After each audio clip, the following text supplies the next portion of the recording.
Welcome to English Baba channel class 6 geography chapter number 1 है the earth and the solar system.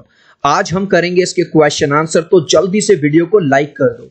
I hope children आपने video को like कर दिया है और अभी तक चैनल को सब्सक्राइब नहीं किया तो सब्सक्राइब कर दो सो दैट आपको हमारे सारे अपडेट्स मिलते रहें। क्वेश्चन नंबर 1 देखिए। तो चिल्ड्रन क्वेश्चन नंबर 1 देखिए, how does a planet differ from a star. जो प्लैनेट होता है वो स्टार से किस तरह से डिफरेंट है।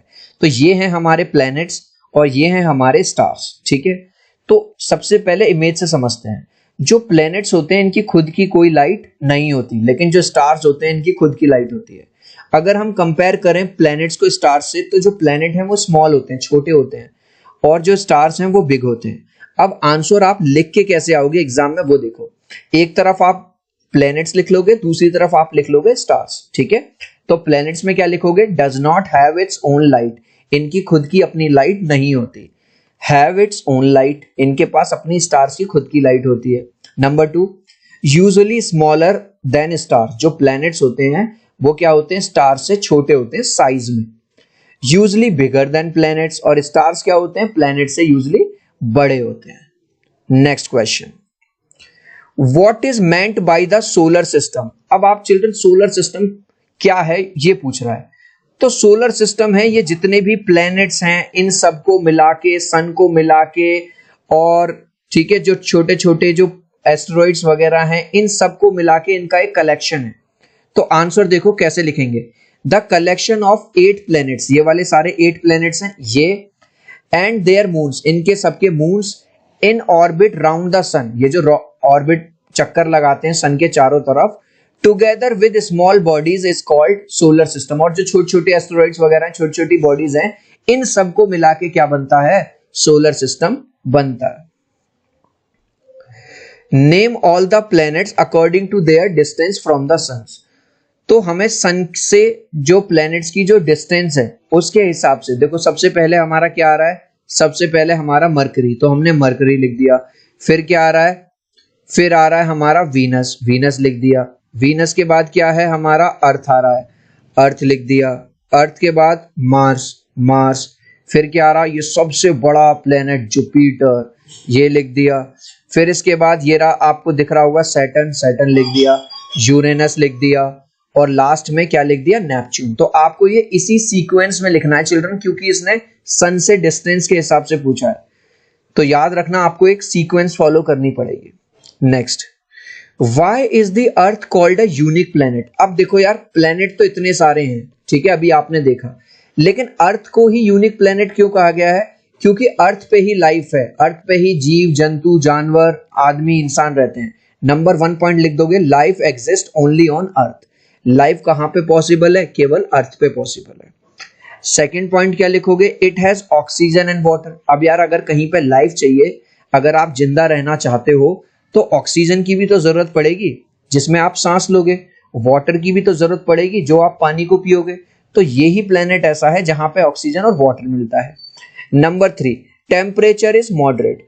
अब चिल्ड्रन अगर आप दूसरे प्लेनेट्स की बात करोगे, या तो वो इतने ज्यादा ठंडे हैं कि भाई साहब माइनस में टेम्परेचर है, और या फिर वो इतने ज्यादा गर्म है कि वहां पे लाइफ पॉसिबल नहीं है। लेकिन हमारी अर्थ, हमारा प्लेनेट एक ऐसा प्लेनेट है जिसमें ना तो बहुत ही ज्यादा ठंड है ना ही बहुत ज्यादा गर्मी है, इसी वजह से लाइफ यहां पे पॉसिबल हो पाती है। Why do we see only one side of the moon always? हम हमेशा मून की एक ही साइड क्यों देख पाते हैं, पहले इमेज से समझेंगे। चिल्ड्रन ये है हमारी अर्थ, दिख रही है आपको, और ये है मून। तो अब मून क्या करता है, जो मून अर्थ के चारों तरफ जो चक्कर लगाता है, इसको एक चक्कर लगाने में 27 डेज लग जाते हैं, ऐसे करके ऐसे करके। और आप यहां पे हो तो हमको केवल मून की ये वाली सरफेस दिखती रहती है, इधर वाली, जैसे इधर जाएगा तो इधर जाएगा, इधर जाएगा। तो आंसर देखो कैसे लिखेंगे, we always see only one side of the moon because. तो ये वाली लाइन मैंने कहां से उठाई, ये लाइन मैंने क्वेश्चन में से, we always see only one side of the moon because, क्योंकि the moon moves round the earth in about 27 days, क्योंकि भाई 27 दिन ले लेता है ये अर्थ के चारों तरफ चक्कर लगाने में। Next, what is the universe. Universe को हिंदी में बोलते हैं चिल्ड्रन ब्रह्मांड, यानी कि जिसमें सारे प्लैनेट्स आ गए, जिसमें सारे सन आ गए, ठीक है, ऑर्बिट्स आ गए, एस्टेरॉइड्स आ गए, सब कुछ आ गए, ये दुनिया में जितनी भी चीजें ना सब कुछ आ गया, उसी को बोला जाता है यूनिवर्स। तो देखो, universe is collection of galaxies, न जाने कितनी हजारों लाखों गैलेक्सीज का एक कलेक्शन है। There is only one universe, पूरे ब्रह्मांड में एक ही यूनिवर्स है, and everything exist in it only.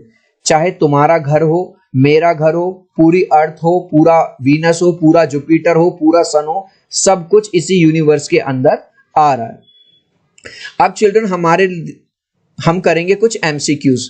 The planet is known as the earth twin. Twin का मतलब क्या होता है? आपने सुना होगा ट्विन बेबीज, जब एक जैसे बेबीज हो जाते हैं, जिनका फेस एक जैसा होता है ना, उनकी हाइट एक जैसी होती है। तो अर्थ का जो ट्विन बेबी है, सॉरी, जो अर्थ का ट्विन प्लेनेट है, उसको कहते हैं वीनस। अब तुम कहोगे सर वीनस ही क्यों, मरकरी क्यों नहीं, मार्स क्यों नहीं?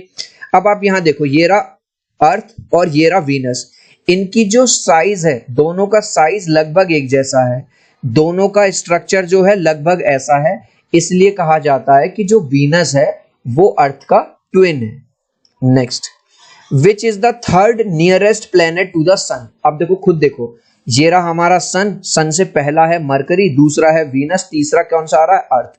तो आंसर क्या होगा? Earth. All the planets move around the sun in a, जो सारे प्लैनेट्स हैं वो सन के चारों तरफ चक्कर लगाते हैं। कौन से वे में? Elongated path. कुछ लोग चिल्ड्रन ये कह देते हैं कि भाई गोल गोल चक्कर लगाते हैं, गोल गोल नहीं लगाते, ये थोड़ा ओवल शेप्ड होता है। ये देख रहे हो जिस तरह से, ये यहाँ पे ये चीज देख रहे हो, ये जो चीज, इसको बोलते हैं elongated path. The pole star indicates the direction to the, जो पोल स्टार है वो हमेशा north.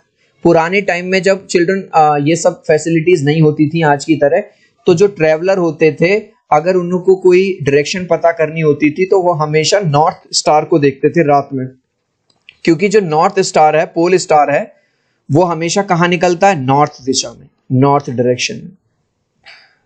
Asteroids are found between the orbits of, asteroids कहां मिलते हैं? मार्स एंड जुपिटर के बीच में। चिल्ड्रन, अब हमें लास्ट में कुछ फिल इन द ब्लैंक्स दिए हैं। A group of dash forming various patterns is called a dash. तो चिल्ड्रन पहले इमेज से समझो, ये देख रहे हो कई सारे स्टार्स मिलके यहां पे दिखाई दे रहा है आपको, ये एक पैटर्न बनाते हैं, और इन पैटर्न को क्या कहते हैं? कॉन्स्टिलेशन। तो यहां पे आप क्या लिख दोगे? अ ग्रुप ऑफ स्टार्स, यहां लिख दोगे, और यहां लिख दोगे constellation. Patterns is called a constellation. Next, a huge system of stars, कई सारा जो सिस्टम मिलके स्टार्स के क्या बनाते हैं? Galaxy. Dash is the closest celestial body to our earth, हमारे अर्थ से जो सबसे पास सेलेस्टियल बॉडी है वो है moon. Dash is the third nearest planet, ये तो अभी हमने पढ़ा था थोड़ी देर पहले, जो अर्थ है वो थर्ड नियरेस्ट प्लेनेट है सन के। Planets do not have their own heat and light, planets के पास खुद की हीट और लाइट नहीं होती।